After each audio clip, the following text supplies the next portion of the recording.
Assalamu alaikum wa rahmatullahi wa barakatuh.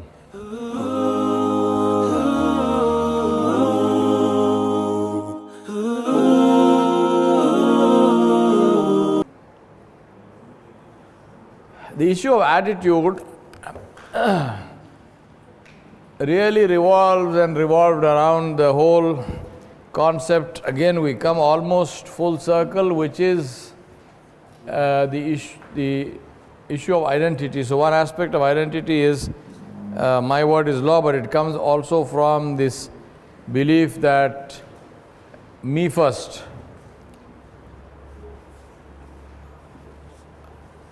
Whereas Islam and Islam's approach has always been the other one first. Now the point I want to make to you is this. We are not talking here about selflessness. We are not talking here about altruism, although this looks like that. We are talking here about what I call positive selfishness. And the reason I call it positive selfishness and why I want to make a point here is because at the end of the day, what motivates the human being is WIIFM. What's in it for me? The only FM station everybody listens to is which FM station? WIIFM. What's in it for me? The dalil from the Quran about this, Allah subhanahu wa ta'ala said, Ya ayyuhal ladhina amanu hal adullukum ala tijaratin tunjikum min adhabin alim. Allah subhanahu wa ta'ala asked a question relating to the individual and the individual's desire. O you who believe, shall I show you a trade which will save you from a grievous punishment? What comes thereafter, Allah could have said this without this particular sentence. Straight away Allah subhanahu wa ta'ala could have said what He wanted to say, which is the ayat which comes after this. But Allah did not do that. Allah subhanahu wa ta'ala knows our psychology because He created it. And therefore, Allah is first drawing our attention, and to draw our attention, Allah subhanahu wa ta'ala is using our own self-interest as the way to draw attention. There are many ahadith of Rasulullah sallallahu alaihi wasallam where he began with this question to the Sahaba, shall I tell you this? Shall I show you this? Shall I tell you which is better? Our mother Sayyidah Maimuna radiallahu anha one day prayed Salatul Fajr with Rasulullah sallallahu alaihi wasallam, and then Nabi sallallahu alaihi wasallam left her house and he went out, and he came back close to the time for Salatul Zuhr. So when he returned, he found her sitting in the same place. So he was surprised, and he said to her, have you been sitting here from the time I left you in the morning? Now remember, from the time of Salatul Fajr, especially in the Middle East, to Salatul Zuhr is a very long time. So Salatul Fajr is maybe maximum maybe around 5:30 in the morning, and Salatul Zuhr is around say 12:30. So we are talking about at least 4 to 5 hours, maybe even 6 hours. So he said, have you been sitting here this whole time? She said, yes. He said, what were you doing? She said, I was making dhikr, Ya Rasulullah sallallahu alaihi wasallam. So he said, shall I tell you something which is better? Something which will give you more reward than this, but it's only 4 kalimat. 4 sentences. She said, please tell me. This is the teaching of Nabi sallallahu alaihi wasallam, his method, where he would first draw attention to the benefit of something before presenting it. Because when you draw attention to the benefit of something, then people immediately, their attention is drawn towards that, they want to listen to that because now they see maybe I will gain something from this. So he said, say the following. Subhanallahi wa bihamdihi عدد خلقه ورضا نفسه وزنة عرشه ومداد كلماته. He said, say this 4 times. And Allah will give you the reward of 5-6 hours of dhikr. So when we learn, what must we do? Practice. So let us do it now. Straight away. There's no need to wait.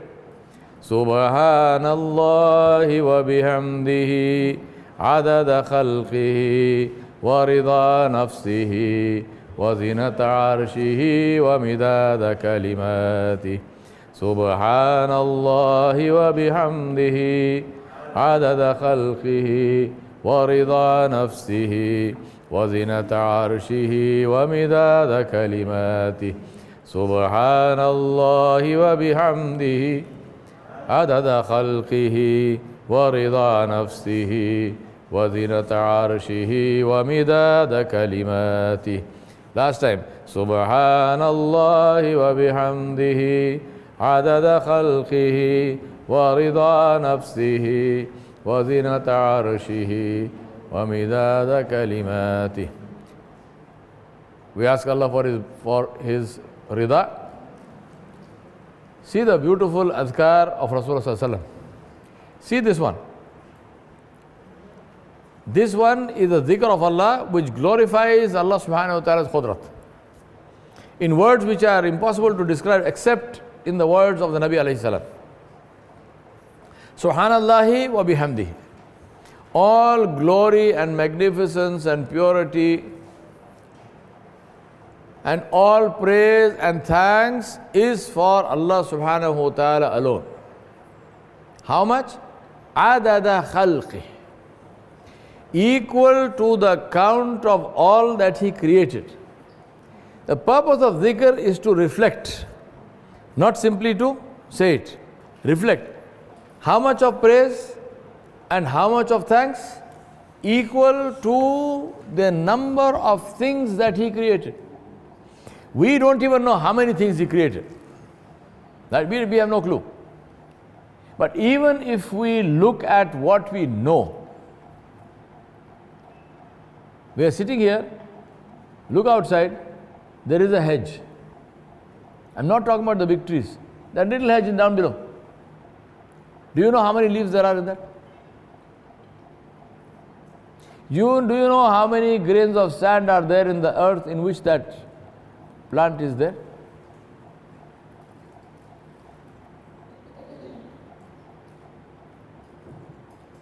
So reflect. Keep on looking. Blades of grass, waves in the ocean, breeze blowing, radio waves. It's all creation of Allah subhanahu wa ta'ala. And I can list endlessly.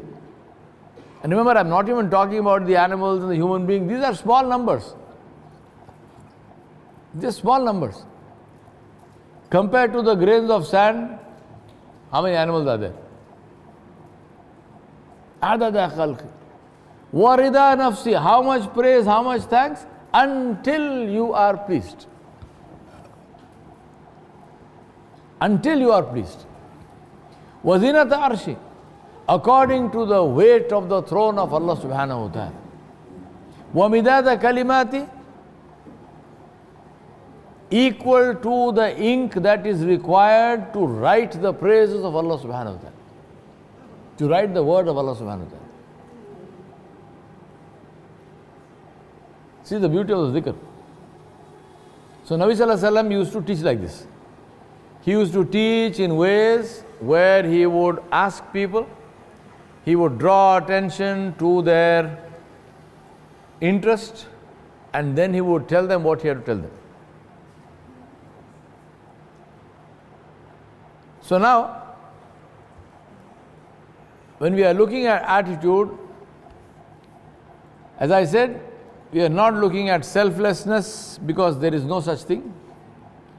We are not looking at altruism, which is doing benefit for others only without any benefit to yourself, because there is no such thing. Islam is real. Islam is a realistic religion, it's real.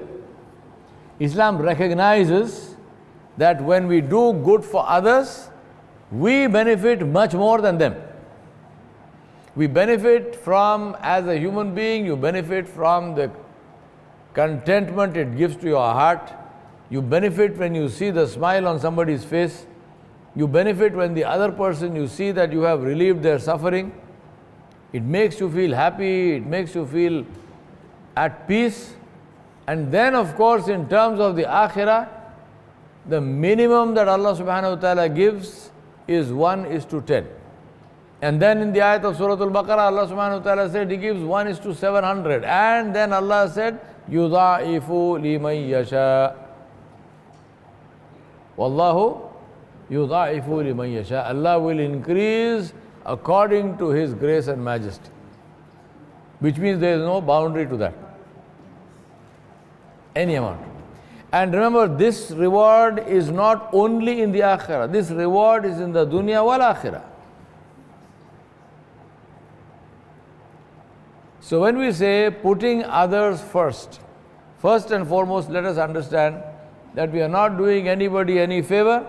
When you are putting others first, you benefit. More than them, you benefit. You gave that person 20 naira, he only got 20 naira. You got 10 times 2,000 naira worth of benefit, and that is at the minimum level. Maybe Allah gave you 14,000 naira and then Allah gave you without hisab for giving 20 bucks to somebody. And then on the day of judgment, this you will find in your book of deeds before Allah subhanahu wa ta'ala, inshallah. So who is actually gaining? And that's the reason why I say forget the word sacrifice, no such thing. Sacrifice is tandoori chicken. That's it. Because the chicken lost its life, it got nothing in return, you ate the chicken. So tandoori chicken is sacrifice. No? Everything else has a return. Whatever you do has a return. And the return comes from the people and the return comes from Allah subhanahu wa ta'ala, both. Now, in that context, see what we learn from the Salafus Salihin. Rasulullah sallallahu alaihi wasallam's generosity, of course, has no bounds, and we know so many things. Nabi sallallahu alaihi wasallam used to give and give and give and give and give. One time they were coming back from one of the Ghazwat, and one of the companions of Nabi sallallahu alaihi wasallam was riding a camel which was a very weak looking camel, and it was very slow. So the animal was weak and slow. So Rasulullah sallallahu alaihi wasallam pulled his camel back next to this man, and he said to him, he started talking to him, and he was joking with him. So he said to him, now when you go home, I am sure your wife must be so happy that you are coming back, and she would have put out, good carpets and cushions and things for you. He said, Ya Rasulullah, where carpets, which cushions? I have got nothing. I am a poor man. And of course my wife will be happy, but we don't have all these luxuries. So Rasulullah sallallahu alaihi wasallam said, he asked him more, so he said that he married this lady who was much older than him, because he had sisters, father died, mother died, he needed somebody to look after them, so he married this lady more as a caretaker for the rest of his family. So this lady was there. Then Nabi sallallahu alaihi wasallam said to him, will you race with me? He said, Ya Rasulullah, this camel is not moving. How will I race with you? Nabi sallallahu alaihi wasallam said, no, let's exchange. You ride my camel, I will ride your camel. Then we'll race. So he said, okay. So Rasulullah sallallahu alaihi wasallam changed. He went on to this man's camel, this weak camel, and this man was riding Rasulullah sallallahu alaihi wasallam's camel. Now as soon as Nabi sallallahu alaihi wasallam mounted this camel became the fastest camel in the whole place. It started running right in the front. Then Nabi sallallahu alaihi wasallam said to him, sell me this camel. He said, Ya Rasulullah, you want the camel, please take it. He said, no, you have to sell it to me. So then there was this whole conversation. How much? 1 dirham, 2 dirham, 10 dirham, 15 dirham, what not. Finally, Nabi Sallallahu Alaihi Wasallam kept on pushing him. He said, no, there's too less. Finally, he agreed on a price which was very high in gold. So when they got to Medina, Rasulullah Sallallahu Alaihi Wasallam gave the gold to Bilal radiallahu anhu, and he said, no, when they got to Medina, they went their individual ways home, and then next morning Nabi Sallallahu Alaihi Wasallam saw this camel was tied outside his house. Because the camel was bought, the man brought it and tied it outside his house. So Nabi Sallallahu Alaihi Wasallam gave the gold to Bilal radiallahu anhu, and he said, go and give the gold to this man and give this camel back and tell him that this is my gift. Putting somebody else ahead of you. Another story of another Sahabi, I forget the name. He went to the market, he saw there was a man who was standing with his horse, which was for sale. So this person asked him, he said, how much for the horse? And the man said, 400 dirham or dinar. I don't know which, whatever it was, 400 dinar. So the Sahabi said, can I ride the horse to test it? I said, yes, please. He rode the horse, came back. He said, the price of this horse is not 400. Now, normally, if that conversation, what do you expect? You think that he's going to drive it down, right? Price? That's what normally it means. He said, the price of this horse is not 400. So the seller, he said, well, how much would you like to give? So he said, no, increase the price. Increase the price, it's not 400. So now the seller is very surprised. He said, increase the price? I thought you were telling me decrease the price. No, increase the price. This horse is worth more than that. Increase the price. So he said, okay, 500. He said, no. This is worth more than that. Increase the price. He said, 6. He said, no. Increase. He said, 7. He said, no. He said, 800 dinar. He said, yes. Then he said, why are you selling this horse for 400 dinar when you know the price is 800? So the Sahabi said, because the man who was selling, he said, because I am in need. I have a problem, I am in need. I have to sell the horse. And if I ask for the actual price, maybe nobody will give it, so I am selling it cheap. So he said, no, here is 800 dinar. I buy the horse for 800. So this man now said, tell me, I was selling the horse because I had a need and so on and so on. Why did you pay more for it? You got a buy. You know it is worth 800. I also know it's worth 800, but I asked you for 400. You did not bargain or anything. I asked you for that money. You could have given me 400 and thought, okay, I've got a great bargain, I'm going home. Why did you insist or why did you pay me the real price? He said, because Rasulullah Sallallahu Alaihi Wasallam told us not to take advantage of others. He said, I want your horse. I don't want your problem. I'm buying your horse. I'm not buying your problem. So I pay you what the horse is worth. Issue of putting others first, you are the beneficiary.